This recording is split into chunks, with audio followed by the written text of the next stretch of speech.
என் பேர் வந்து மகேஸ்வரி. என் பையன் பேரு மகா அதர்வா. அவன் வந்து தனியார் பள்ளியில வந்து 6th ஸ்டாண்டர்ட் படிக்கிறான். அவன் வந்து ஸ்குவாஷ்ங்கிற ஒரு கேம் வந்து விளையாண்டுட்டு இருக்கான். அது வந்து டிஸ்ட்ரிக்ட் மேட்ச் வந்து இப்ப நடந்துகிட்டு இருக்கு. அந்த மேட்ச்ல வந்து பார்ட்டிசிபேட் பண்றதுக்கு ஸ்கூல் வாரியா செலெக்ஷன் வந்து வச்சிருந்தாங்க. அந்த செலெக்ஷன்ல என் பையன் வெற்றி பெற்றிருக்கான். வெற்றி பெற்றுமே அந்த நம்ம டிஸ்ட்ரிக்ட் மேட்ச் நடக்கிற அன்னைக்கு என் பையனை வந்து உள்ள வந்து அலோவ் பண்ணல பார்ட்டிசிபேட் பண்றதுக்கு. ரிஜெக்ட் பண்ணிட்டாங்க. ஏன்னு சொல்லி கேட்டா அவனுக்கு வந்து ஏஜ் இருக்கு, இன்னும் கொஞ்ச நாள் வெயிட் பண்ணுங்கன்னு சொல்றாங்க. இல்ல தோத்து போயிட்டா அப்படி சொன்னாங்க. முன்னுக்கு பிறனா வந்து பேசிட்டு இருக்காங்க.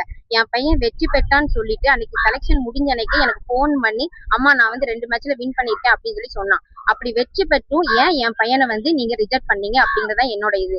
அங்க இருக்கிற பிடி மாஸ்டர் வந்து தினேஷ்ங்கிற ஒரு சாரும், ஸ்குவாஷ் கோச் வந்து புஷ்பராஜ், இவங்க 2 பேரும் சேர்ந்துதான் இந்த மாதிரி வேலை வந்து பாக்குறாங்க. எதுக்காக என் பையனை ரிஜெக்ட் பண்ணீங்க அப்படிங்கறத எனக்கு தெரிஞ்சாகணும். எனக்கு ஒரு இது டவுட் இருக்கு அப்படின்னா, தினேஷ் சாரோட பையன் வந்து அந்த இதுல பார்ட்டிசிபேட் பண்றான் இப்போ டிஸ்ட்ரிக்ட் மேட்ச்ல.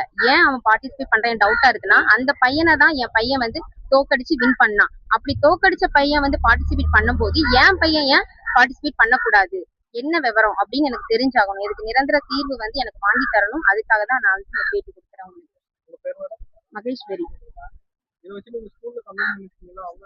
ஸ்கூல்ல கம்ப்ளைண்ட் பண்ணோம். பிரின்சிபல் சார்ட்ட போய் சொன்னோம். பிரின்சிபல் சாருமே வந்து இது வைங்க, மறு செலெக்ஷன் வைங்க, அதுல யார் வின் பண்றாங்களோ அவங்களுக்கு வந்து பார்ட்டிசிபேட் பண்ண வாய்ப்பு கொடுங்கன்னு தான் சொன்னாங்க. அவங்க சார் முன்னாடி ஊன்னு சொல்றாங்க, அதுக்கப்புறம் வெளியே வந்து எங்களை உள்ளேயே அலோவ் பண்ணவே இல்லை, வைக்க முடியாது அப்படிங்கிற மாதிரி ரொம்ப பேசுறாங்க. அந்த தினேஷ் பிடி வந்து அவங்களோட பையனை வந்து அந்த பார்ட்டிசிபேஷன் வைக்கிறதுக்காக இந்த மாதிரி ஜெயிச்ச பையனை வந்து இந்த மாதிரி ஏமாத்திட்டாங்க. இப்ப மனு வந்து கொடுத்திருக்கோம் கலெக்டர் ஆபீஸ்ல.